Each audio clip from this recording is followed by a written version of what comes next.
எவ்வளவு நேரமா ட்ரை பண்றேன், போனே கிடைக்க மாட்டேங்குது. எங்க போயிருக்கா இவ? பானு, எதுக்கு நீ இவ்வளவு டென்ஷனா இருக்க? ரஞ்சனி என்ன சின்ன குழந்தையா? வந்துருவாமா, கவலைப்படாத. நீங்க எதுவும் பேசாதீங்க மாமா. எல்லாம் நீங்க கொடுக்கற செல்லம் தான் காரணம். இன்னும் 3 நாள்ல கல்யாணத்தை வச்சுக்கிட்டு ஊர் சுத்திட்டு இருக்கா பாருங்க. இதெல்லாம் நல்லாவா இருக்கு? மாப்பிள்ள மெஹந்தி போடுறதுக்கு ஆள் அனுப்பியிருக்கேன்னு சொல்றாரு. இவ போன் பண்ணாலும் எடுக்க மாட்டேங்கிறா.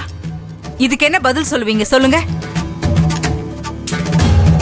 யார் பேச்சையும் கேட்கறது இல்ல. நம்ம வீட்டுல இப்படி இருக்கிறது ஓகே. நாளைக்கு கல்யாணம் ஆகி புகுந்த வீட்லயும் இப்படி நடந்துக்கிட்டா அவங்க என்ன நினைப்பாங்க? என்னோட வளர்ப்பு சரியில்லைன்னு தானே சொல்லுவாங்க. அத்தை மாமா உங்க 2 பேருக்கும் ஒன்னு சொல்லிக்கிறேன். நீங்க தான் அவளுக்கு எடுத்து சொல்லி புரிய வைக்கணும். என் பேத்தி ஒன்னும் நீ நினைக்கிற மாதிரி இல்ல. அவளுக்கு எங்க எப்படி நடந்துக்கணும்னு நல்லா தெரியும். அதை யாரும் அவளுக்கு சொல்லி கொடுக்க வேண்டிய அவசியமே இல்ல. அவ ஒரு விஷயம் பண்றான்னா அதுக்கு பின்னாடி ஒரு காரியம் இருக்கும்னு அர்த்தம்.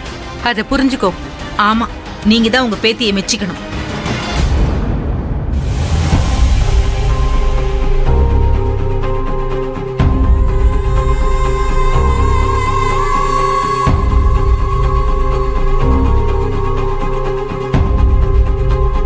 நில்லு. எங்க போயிட்டு வர? இன்னும் 3 நாள்ல கல்யாணம் இருக்கு. அது உனக்கு ஞாபகம் இருக்குல்ல? மா, ஏற்கனவே நான் ரொம்ப டயர்டா இருக்கேன். நீயும் ஏதாச்சும் பேசி என்ன நோகடிக்காத. இதுக்கு மேல என்னால முடியாது.